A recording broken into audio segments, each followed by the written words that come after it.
Andito na kami and ayan na, nakabit na yung gate. Abutan namin yung nagkakabit ng countertop. Tingnan natin.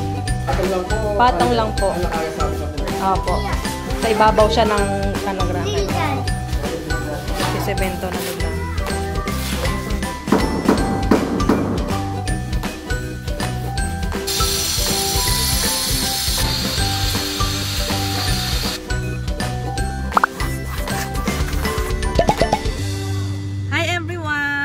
Maaga kaming umalis ngayon, papunta dun sa bagong bahay kasi ngayon yung schedule ng installation ng kitchen countertop.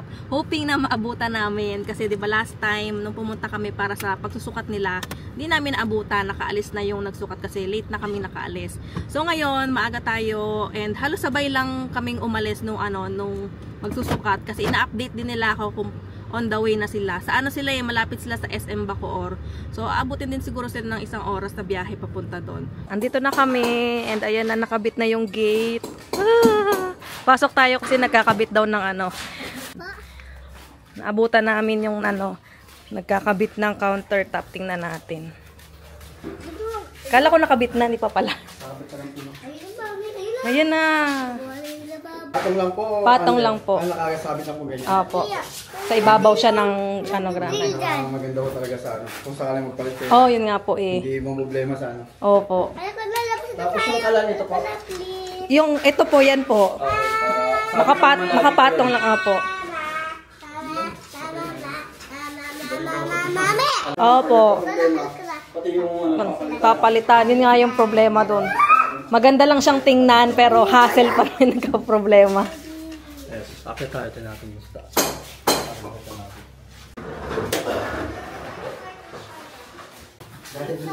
Si semento na nila.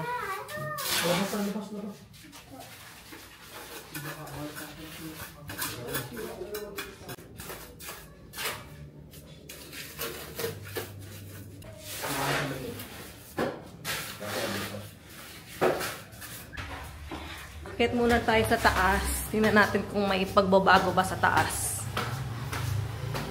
Ito yung isang kwarto. So far, wala pa namang update dito. Ganun pa rin yung huli nating punta. Pati dito sa kabilang kwarto, ganun pa rin. Parang primer pa lang na pintura. Tapos ito yung CR sa taas. Parang last time hindi pa to buo. Ngayon, floor to ceiling na yung mga tiles niya. Kumpleto na, as in fixtures na lang ang kulang dito. Sabi ni Ilong Mia ngayon. Ha? Ganda ni Ara Lacson.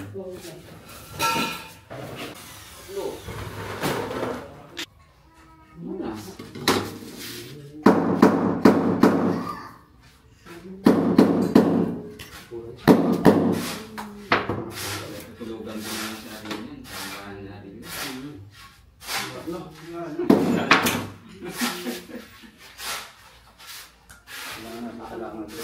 Nakalundo.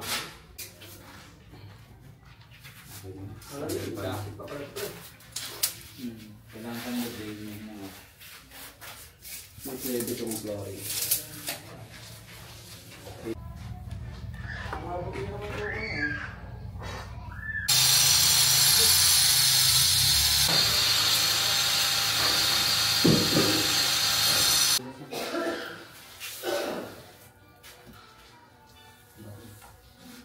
Nagsusukat din siya eh.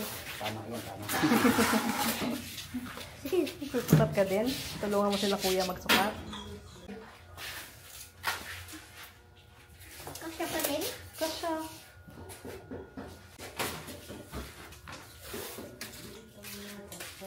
Ilan sukat? Ano mo? Ayan. Uy, 27. Sakto? Sakto yung sukat? Okay. Yun lang. Mamaya na ulit. Pahinga ka muna. Nagkabit na rin pala sila ng bakal dyan sa gilid, tsaka dun sa harap, para dun sa bubong. Hindi na namin naantay na mabutasan yung sa sink, tsaka dun sa induction. Kasi nung umalis kami, parang basa pa yung semento, parang baka mauga-uga pa kapag binutasan nila.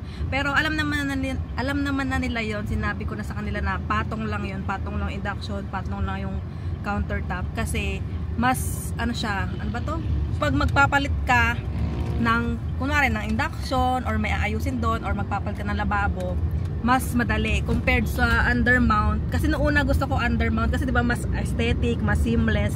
Pero yun yung problem sa undermount kapag nagka-problema yung lababo or lababo or induction ganyan. Hindi induction kasi top lang talaga siya eh. Example, yung lababo kung magpapalit kayo in the future, since nasa ilalim siya nung countertop, babaklasin din yun. Ang mahal-mahal ng countertop. So sabi ko, yun nga, na lang, patong na lang for practicality purposes in case na magpalit kami ng lababo in the future. Kailangan na rin kasi namin umalis kasi mag-11 na and si Gray meron pa siyang play school mamayang hapon. So para makapagpahinga pa kami sa bahay, kung hindi man makapag-nap time si Gray, at least makapagpahinga muna kami, makakain ng lunch bago pumunta doon sa play school ni Gray. Papakita ko pala sa inyo itong mga nabili ko online na gagamitin namin doon sa bagong bahay. Unahin na natin itong shower set.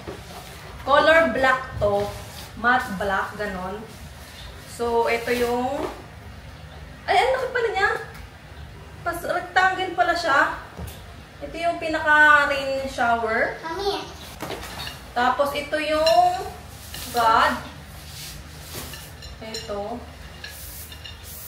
Ganyan siya. Ganyan yung color niya, black. Hindi ko natatanggalin sa mga kasi baka magasgasan. Tapos, ito yung yung natatanggal. Tapos, ganyan. Ganito itsura niya. Tapos, kasama na rin yung mga hose. Yan, mga hose. Tapos, ito.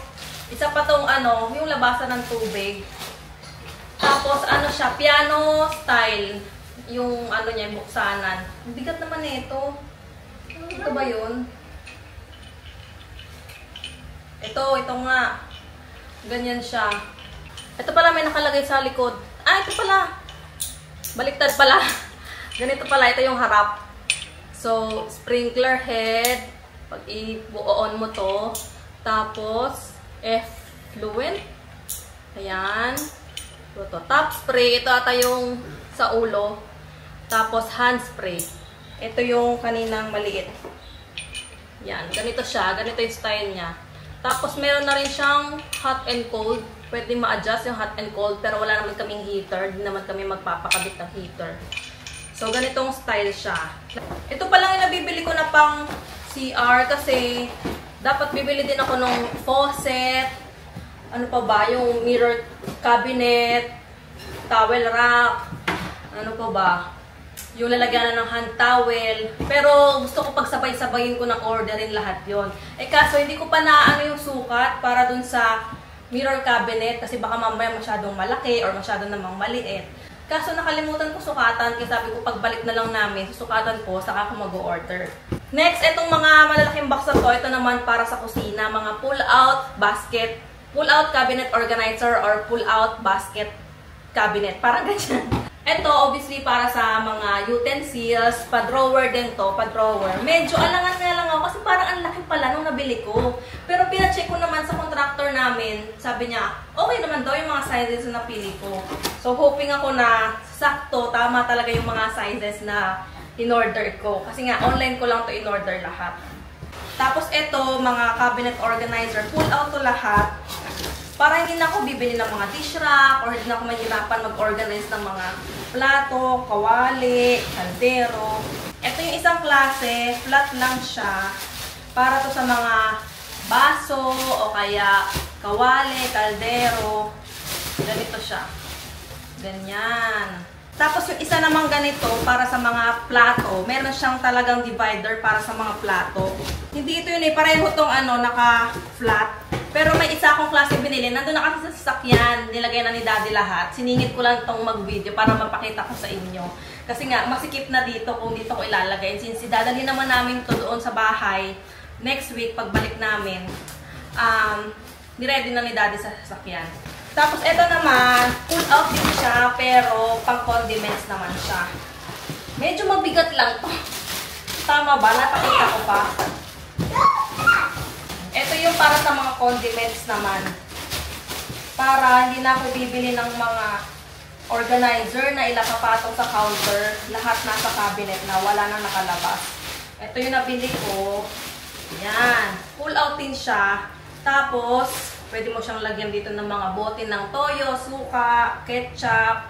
Tapos, pwede maglagay ng mga, asin, paminta. Tapos, meron din siyang lalagyanan ng utensils. Mas mura kasi kapag online ako bumili compared nung nagtanong kami sa Wilcon.